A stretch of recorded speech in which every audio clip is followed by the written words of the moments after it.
प्राणों से प्यारे विद्यार्थियों, साथियों, आज हम चर्चा करेंगे आदर्शवादी विचारक स्वामी दयानंद सरस्वती के आर्थिक विचार, लेक्चर नंबर 31। बेटा ध्यान दें, आदर्शवादी विचारक स्वामी दयानंद सरस्वती के आर्थिक विचारों को लेंगे हम। बेटा वास्तव में यदि देखा जाए तो दयानंद सरस्वती के समय में भारत की अर्थव्यवस्था बिल्कुल कमज़ोर थी। सामाजिक दृष्टि से समाज व्यवस्था में अनेकों कुरीतियाँ थी। धार्मिक दृष्टिकोण से देखें तो धार्मिक क्षेत्र में अंधविश्वास मौजूद था। राजनीतिक क्षेत्र में देखें तो हम परतंत्र थे। कुल मिलाकर मेरा कहना ये है बेटा, स्वामी दयानंद सरस्वती मूलतः एक धार्मिक विचारक थे, लेकिन धार्मिक विचारक होने के साथ साथ इन्होंने आर्थिक क्षेत्र में, सामाजिक क्षेत्र में, राजनीतिक क्षेत्र में भी अपने महत्वपूर्ण गंभीर विचार प्रस्तुत किए हैं और इन सब को मैं एक एक करके आपको समझा रहा हूँ। तो आज हम इसी ही संदर्भ में, इसी ही कड़ी में दयानंद सरस्वती के आर्थिक विचारों की चर्चा करेंगे। अर्थात इन्होंने अर्थव्यवस्था के बारे में अपने क्या विचार दिए, जैसा कि मैंने यहाँ लिखा भी अर्थव्यवस्था मीन्स अर्थव्यवस्था के बारे में उन्होंने अपने क्या विचार दिए हैं। तो बेटा दयानंद सरस्वती के आर्थिक विचारों को मैं आपको समझाऊँ, अर्थव्यवस्था के संदर्भ में इनके क्या विचार थे, क्या चिंतन था, इसको समझाऊँ। उससे पहले बेटा ये 3 डायग्राम समझना जरूरी है। मैं दावे के साथ कह रहा हूँ, जो आदर्शवादी विचारक हैं जिसमें महत्वपूर्ण हम 5 लेंगे, अरविंद घोष, लाल बाल पाल मतलब लाला लाजपत राय, विपिन चंद्र पाल, लोकमान्य बाल गंगाधर तिलक और स्वामी दयानंद सरस्वती। तो कुल मिलाकर कितने हो गए? 5। जैसे मैंने नोट भी किया है, अरविंद घोष 3 मतलब लाल बाल पाल और दयानंद सरस्वती, टोटल 5 हो गए। तो आदर्शवादी विचारकों के अंतर्गत जब ये 5 सदस्य हम लेंगे, इन 5 सदस्यों के विचारों को आप इन डायग्राम के बिना नहीं समझ सकेंगे। और जिसने ये डायग्राम समझ लिए यहाँ से यहाँ तक, यहाँ से यहाँ तक, बेटा मैं दावे के साथ कहता हूँ आदर्शवादी विचारकों 5 के 5 विचारक आप आसानी समझ जाएंगे। अब ये तो मूल जो हमारा लेक्चर है यहाँ से शुरू करेंगे, लेकिन इससे पहले इसको समझने का तरीका भी तो आपको मालूम होना चाहिए।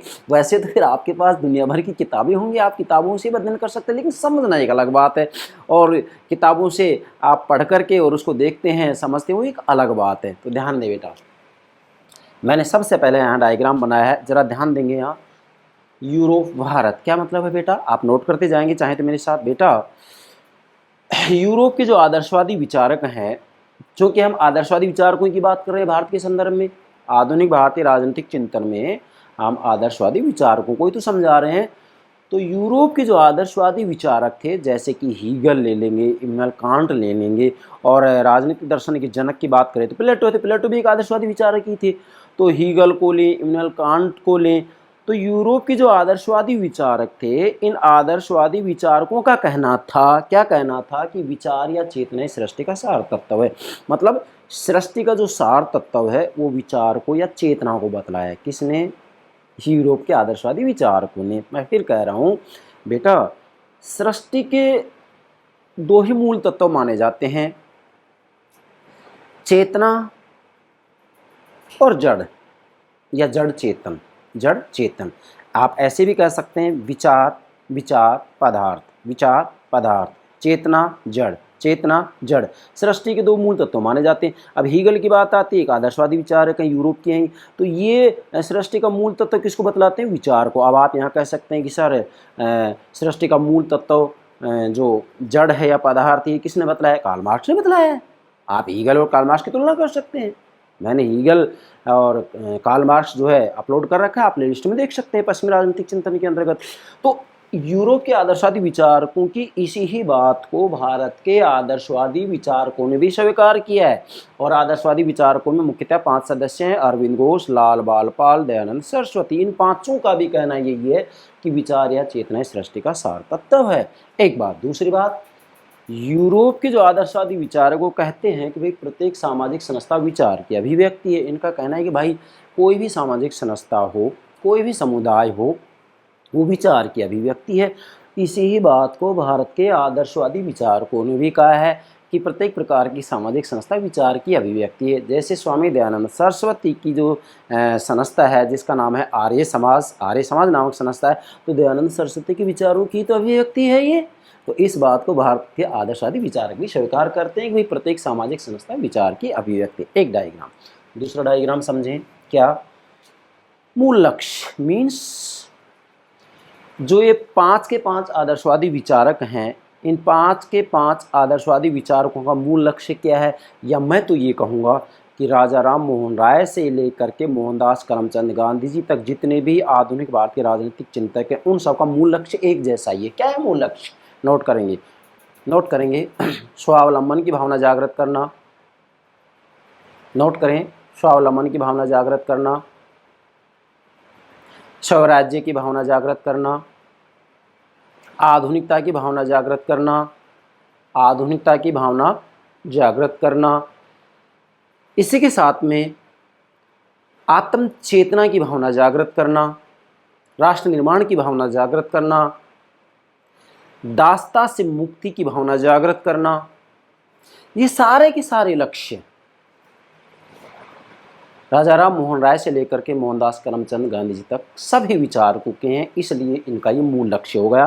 तो यही मूल लक्ष्य दयानंद सरस्वती का भी। हाँ, दयानंद सरस्वती को स्वराज्य का प्रथम अग्रदूत माना जाता है, क्योंकि खुल करके स्वराज्य की बात दयानंद सरस्वती ने की थी। ये आपको ध्यान रखना है। नेक्स्ट तीसरा डायग्राम, मैंने जैसे नोट भी किया, तीसरा डायग्राम, स्वतंत्रता आंदोलन को मुख्यतः 3 कालों में विभाजित किया जाता है। स्वतंत्रता आंदोलन का जो काल हम ले रहे हैं 1885 से 1947 तक ले रहे हैं। 1885 में भारतीय राष्ट्रीय कांग्रेस की स्थापना होती है, ये हुम के द्वारा की जाती है। 1947 में 15 अगस्त 1947 को भारत आज़ाद हो जाता है। तो 1885 से लेकर 1947 तक का जो काल है स्वतंत्रता आंदोलन का 3 भागों में बांट रहे हैं। पहला है उदार राष्ट्रीयता का काल। उदार राष्ट्रीयता का काल, इसका नेता गोपाल कृष्ण गोखले है। मैं ज़्यादा व्याख्या नहीं करूँगा क्योंकि पीछे मैंने अलग से इन पर लेक्चर अपलोड कर दिया है। आज तो इतना जानना ही जरूरी होगा कि भाई इनके माध्यम से हम दयानंद सरस्वती के सभी विचारों को समझ सके। दूसरा काल है उग्र राष्ट्रीयता का काल। पहले तो ये देखेंगे उदार राष्ट्रीयता का काल 1885 से 1905 तक है, नेता गोपाल कृष्ण गोखले मुख्य नेता। दूसरा है उग्र राष्ट्रीयता का काल, ये 1906 से 1919 तक है। इसका जो प्रमुख नेता है वो लोकमान्य बाल गंगाधर तिलक है। वैसे इसके जो सदस्य हैं लाल बाल पाल, 3 ही महत्वपूर्ण हैं। और तीसरा है राष्ट्रीयता का गांधी युग, ये 1920 से 1947 तक है। तो ये 3 के 3 जो काल हैं, इसमें से जो ये आदर्शवादी विचारक दयानंद सरस्वती है, ये उग्र राष्ट्रीयता के काल में आएगा। इसीलिए आदर्शवादी विचारकों को उग्र राष्ट्रवादी विचारक भी कहा जाता है। मतलब जो ये 5 के 5 सदस्य हैं, ये उग्र राष्ट्रवादी विचारक भी कहलाते हैं, आदर्शवादी विचारक भी कहलाते हैं। ठीक है बेटा, तो इनके आधार पर आप समझ सकते हैं। अब हम मूल बात पर आते हैं। दयानंद सरस्वती के आर्थिक विचार, अर्थात स्वामी दयानंद सरस्वती ने अर्थव्यवस्था के बारे में क्या विचार किया है, क्या चिंतन प्रस्तुत किया है, ये आपको समझना है। तो ध्यान दें बेटा, नोट करें आर्थिक विचार या अर्थव्यवस्था संबंधी विचार। आपसे एग्जाम पूछा जा सकता है दयानंद सरस्वती के अर्थव्यवस्था संबंधी विचारों को स्पष्ट कीजिए। तो आप ये भ्रम में ना हो कि सर ने तो हमें आर्थिक विचार बताई, अर्थव्यवस्था के बारे में बात कर रहे हैं। तो बात वही है, ठीक है। अब अर्थव्यवस्था के बारे में इन्होंने क्या कहा है जरा ध्यान दें। मैंने इसके लिए एक डायग्राम भी बनाया है, ये मैं आपको समझाऊंगा, लेकिन सबसे पहले इसकी पृष्ठभूमि तैयार करेंगे। तो पृष्ठभूमि तैयार करो क्या बेटा, देखिएगा सबसे पहले तो जो स्वामी दयानंद सरस्वती हैं, इन्होंने कहा कि भाई दयानंद सरस्वती के समय में जो भारत की आर्थिक दुरावस्था थी तथा प्रजाजन की जो गरीबी थी, वो भारत का दुर्भाग्य थी। मतलब इन्होंने भारत की जनता की गरीबी को और जो अर्थव्यवस्था कमज़ोर थी, पिछड़ी हुई थी, इसको भारत का दुर्भाग्य बतलाया। इनका कहना था कि भी प्राचीन समय की अर्थव्यवस्था को यदि देखें तो प्राचीन समय की अर्थव्यवस्था तो बहुत मजबूत थी भारत की, और इसी कारण इन्होंने प्राचीन भारत के आर्थिक वैभव के कारण भारत की भूमि को स्वर्ण भूमि कहा।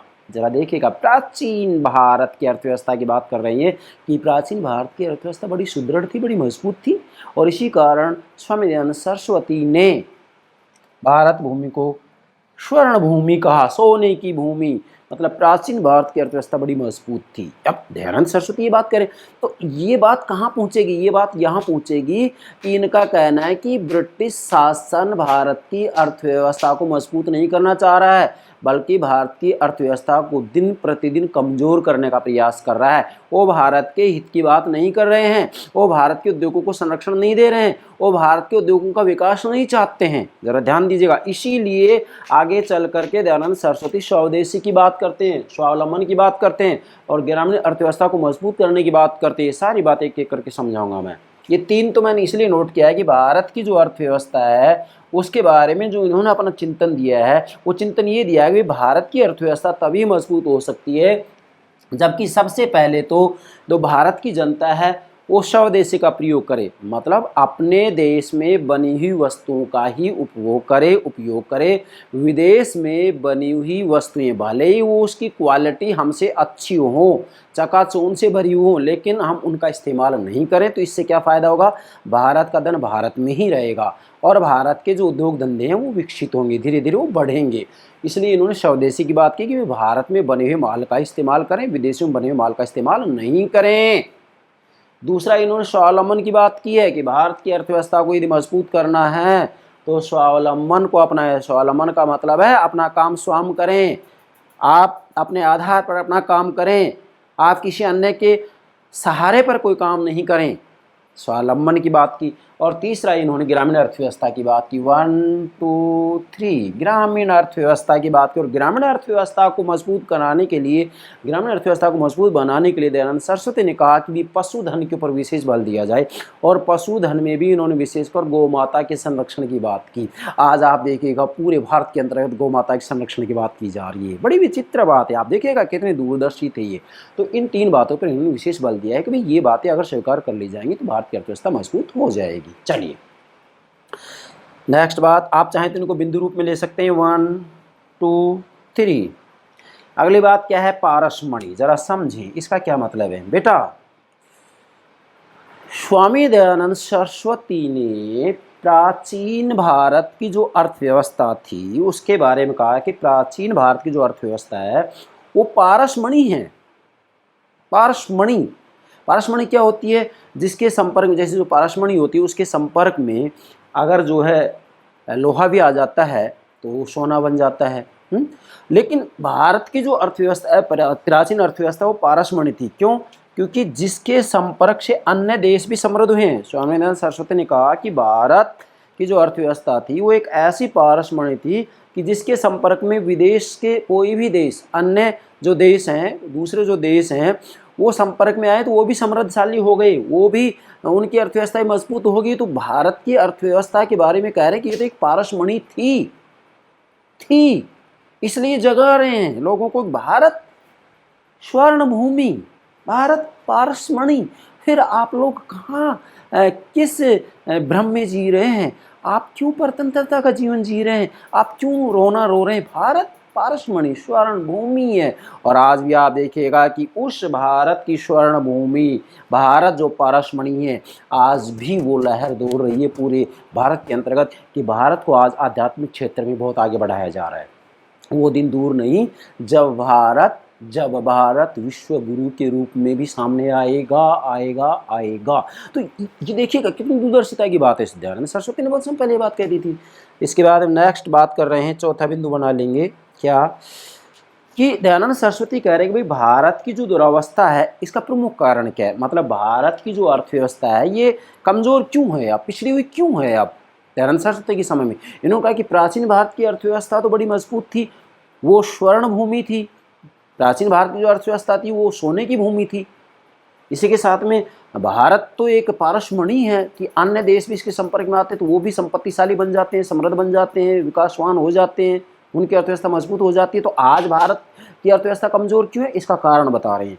आर्थिक दुरावस्था का प्रमुख कारण, दयानंद सरस्वती का कहना है कि इसका प्रमुख कारण विदेशी शासन है। दयानंद सरस्वती कह रहे हैं भाई भारत की जो अर्थव्यवस्था है वो एक पारसमणि थी प्राचीन समय में। प्राचीन भारत एक पारसमणि था, लेकिन आज जो भारत है उसकी अर्थव्यवस्था कमज़ोर क्यों है, भारत की जनता गरीब क्यों है, भारत की अर्थव्यवस्था कमजोर क्यों है? इसका मूल कारण, प्रमुख कारण बताते हैं विदेशी शासन को। इसलिए इन्होंने स्वराज्य का सबसे पहले संदेश दिया। अगर आपसे एक क्वेश्चन पूछा जाता है कि स्वराज्य का प्रथम संदेश किसने दिया? स्वराज्य का प्रथम संदेश किसने दिया? दयानंद सरस्वती ने दिया। इसलिए इन्होंने स्वराज्य की बात की। और क्यों की? ये साफ कह रहे हैं। क्या कह रहे हैं? अब ध्यान दें, यही नोट करेंगे। ये विदेशी शासन को जो है आर्थिक दुरावस्था का प्रमुख कारण मानते हैं। नोट करेंगे विदेशी शासन को। तो यहीं पर स्वामी दयानंद सरस्वती कह रहे हैं कि विदेशी शासन भले ही वो सुशासन है, अच्छा शासन है, लेकिन स्वदेशी शासन भले ही वो कुशासन दे रहा है तो भी विदेशी शासन से श्रेष्ठ है। ये दयानंद सरस्वती कह रहे हैं। क्या मतलब इसका? इनका कहने का मतलब है कि विदेशी शासन भले ही वो सुशासन है, अच्छा शासन दे रहा है, लेकिन फिर भी स्वदेश के शासन भले ही कुशासन दे रहा है, बुरा शासन दे रहा है, फिर भी विदेशी शासन से स्वयं का कुशासन ही श्रेष्ठ है। इसलिए स्वराज्य के प्रथम संदेश वाहक कहलाते हैं। जरा ध्यान रखेंगे ये बात। किसने की ये बात? दयानंद सरस्वती ने। नेक्स्ट, अब प्रमुख कारण तो विदेशी शासन होगा। इसलिए इन्होंने कहा है कि भाई जो स्वदेशी शासन है वो भले ही कुशासन हो, बुरा शासन हो, लेकिन भी फिर भी वो विदेशी शासन जो है वो सुशासन है, अच्छा शासन, उससे भी स्वदेश का स्वयं का जो शासन है वो श्रेष्ठ है। भले वो कुशासन दे रहा है लेकिन फिर विदेशी शासन से तो वो श्रेष्ठ है ही है। भले विदेशी शासन सुशासन है, स्वदेश का स्वयं का जो शासन है कुशासन है, लेकिन विदेश के शासन से स्वयं का शासन श्रेष्ठ है। इसलिए स्वदेशी शासन की बात करें, स्वयं के शासन की बात कर रहे हैं, इसीलिए इन्हें स्वराज्य का प्रथम संदेशवाहक कहा जाता है। अब अन्य कारण क्या बताएं इन्होंने भारत की अर्थव्यवस्था कमजोर होने के? जबकि प्राचीन समय में पारसमणि था, स्वर्ण भूमि की संज्ञा दी इन्होंने प्राचीन भारत की अर्थव्यवस्था को। अन्य कारण इन्होंने बताया अज्ञान। स्वामी दयानंद सरस्वती ने कहा कि भी हमारी जो अर्थव्यवस्था है इसका कमज़ोर होने का कारण अज्ञान भी है, तो इसलिए लोगों को ज्ञान दिया जाए, उनको शिक्षित किया जाए। अगला कारण इन्होंने बताया अकर्मण्यता, मतलब जो भारत की जनता है वो आलसी होती जा रही है, वो अपने आप को दास समझ बैठी है, जबकि अपने प्राचीन गौरव को भुला बैठी है। इसलिए आप कर्म करें, मेहनत करें। जब कर्म करेंगे, मेहनत करेंगे, परिश्रम करेंगे तो निश्चित रूप में अर्थव्यवस्था मजबूत होगी। और इसके साथ में अगला कारण बताया इन्होंने देशाभिमान से शून्य, मतलब स्वयं का जो देश है इसके अभिमान से शून्य हो गई। ये अपनी प्राचीन अर्थव्यवस्था के गौरव को भूल गए कि प्राचीन जो अर्थव्यवस्था थी वो बड़ी सुदृढ़ थी हमारी। पारसमणि थी प्राचीन अर्थव्यवस्था रणभूमि थी। प्राचीन अर्थव्यवस्था जैसे कि भारत को सोने की चिड़िया कहा जाता था, तो इन्होंने इसको स्वर्ण भूमि कहा है कि भारत की भूमि तो सोने की भूमि है। तो इन्होंने कहा कि आप अपने देश के अभिमान को कैसे भूल गए? आप उसको याद कीजिएगा कि प्राचीन अर्थव्यवस्था कितनी सुदृढ़ थी, कितनी मजबूत थी। भारत तो सोने की चिड़िया है, भारत तो सोने की भूमि है, भारत तो पारसमणि है। आज आप लोग कैसे भूल गए इस बात को? तो ये जगाने का प्रयास कर रहे हैं। तो ये आर्थिक दुरावस्था के कारण बताए इन्होंने। ठीक है बेटा। नेक्स्ट, अगली जो बात आती है वो ये आती है, दयानंद सरस्वती कह रहे हैं कि भाई जो ब्रिटेन है, ब्रिटेन कभी भी नहीं चाहेगा कि भारत का आर्थिक विकास हो, भारत के उद्योग धंधों को संरक्षण मिले। दयानंद सरस्वती कह रहे हैं ब्रिटेन कभी भी नहीं चाहेगा ये बात। तो फिर क्या करें? तो फिर इन्होंने कहा कि भाई आर्थिक विकास एवं समृद्धि के लिए, मतलब अगर भारत का आर्थिक विकास करना है, समृद्धि करनी है, तो इसके लिए स्वावलंबन एवं आत्मविश्वास के गुणों का इन्होंने समर्थन किया।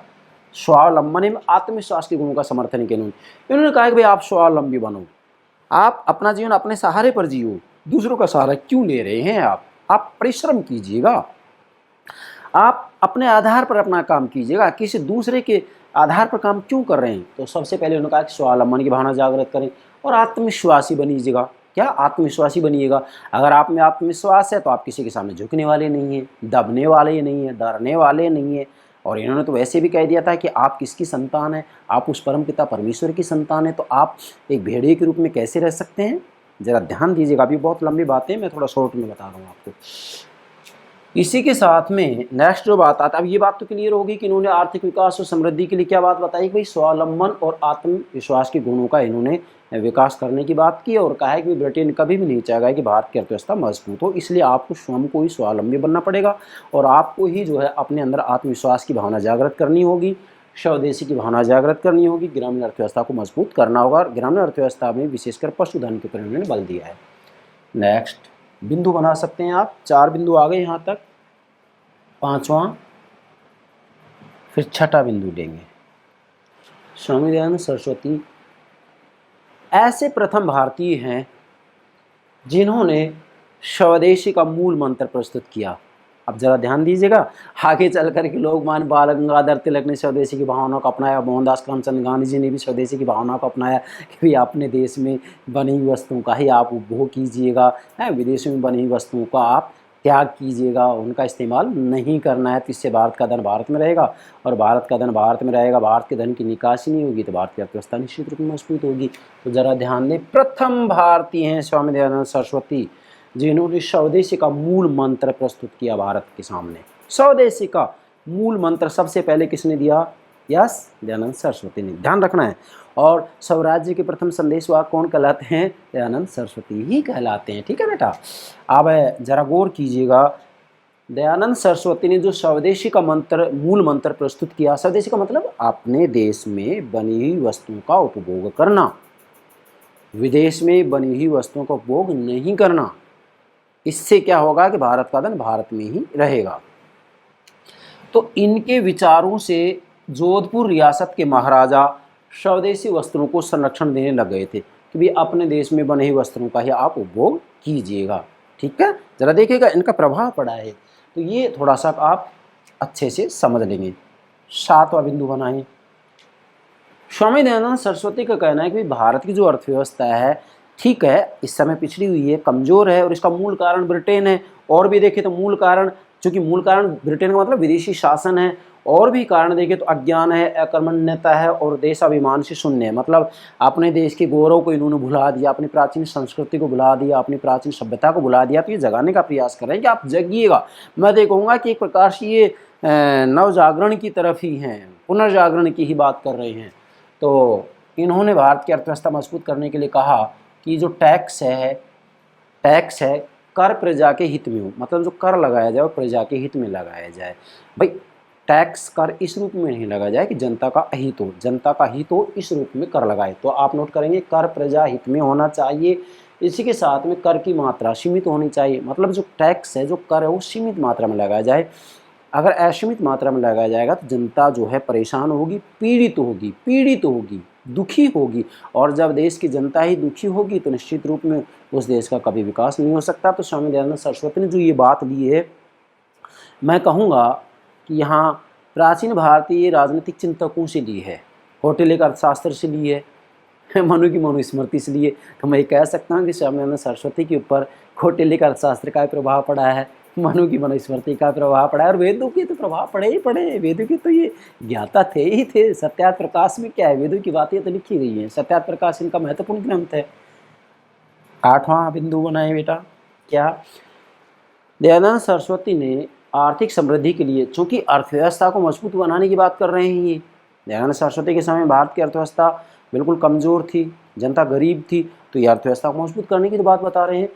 8वां बिंदु बनाए, आर्थिक समृद्धि के लिए उद्योग धंधे लगाने की बात की इन्होंने। मतलब स्वामी दयानंद सरस्वती ने कहा कि भारत की अर्थव्यवस्था तभी मजबूत होगी जबकि यहाँ पर उद्योग धंधों को संरक्षण दिया जाएगा, नए नए उद्योग धंधे लगाए जाएंगे। तो इन्होंने कहा कि आर्थिक समृद्धि के लिए उद्योग धंधे लगाने चाहिए।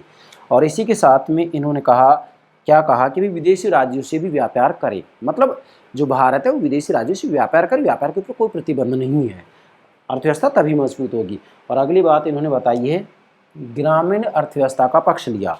मतलब स्वामी दयानंद सरस्वती ने ग्रामीण अर्थव्यवस्था का पक्ष लिया और कहा कि भाई इसके अंतर्गत विशेषकर पशुधन के ऊपर बल दिया जाए, और पशुधन के अंतर्गत भी विशेषकर गौ माता, मतलब गो संरक्षण के ऊपर बल दिया इन्होंने। मतलब जो गाय होती है, काऊ जिसको बोलते हैं, गाय के संरक्षण की बात इन्होंने की है। उन्होंने कहा कि ग्रामीण अर्थव्यवस्था अगर मजबूत होगी तो निश्चित रूप में भारत की अर्थव्यवस्था मजबूत होगी। और वैसे भी कहा जाए तो अगर ग्रामीण अर्थव्यवस्था कमज़ोर है तो फिर विश्व की आप बात करते हैं कि पूरे विश्व के अंतर्गत भारत को हम सबसे आगे बढ़ाना चाहते हैं तो बढ़ा ही नहीं पाएंगे। जब तक ग्रामीण अर्थव्यवस्था मजबूत नहीं होगी तब तक भारत की अर्थव्यवस्था मजबूत नहीं होगी। ग्रामीण अर्थव्यवस्था मजबूत होगी तो भारत की अर्थव्यवस्था मजबूत होगी। क्यों? क्योंकि भारत कहाँ बसता है? भारत गाँव में बसता है। यस, भारत कहाँ बसता है? भारत गाँव में बसता है। 9वां बिंदु नोट करें, स्वामी दयानंद सरस्वती ने निजी संपत्ति के अधिकार का समर्थन किया। जरा नोट करेंगे, निजी संपत्ति के, प्राइवेट प्रॉपर्टी अधिकार का समर्थन किया दयानंद सरस्वती।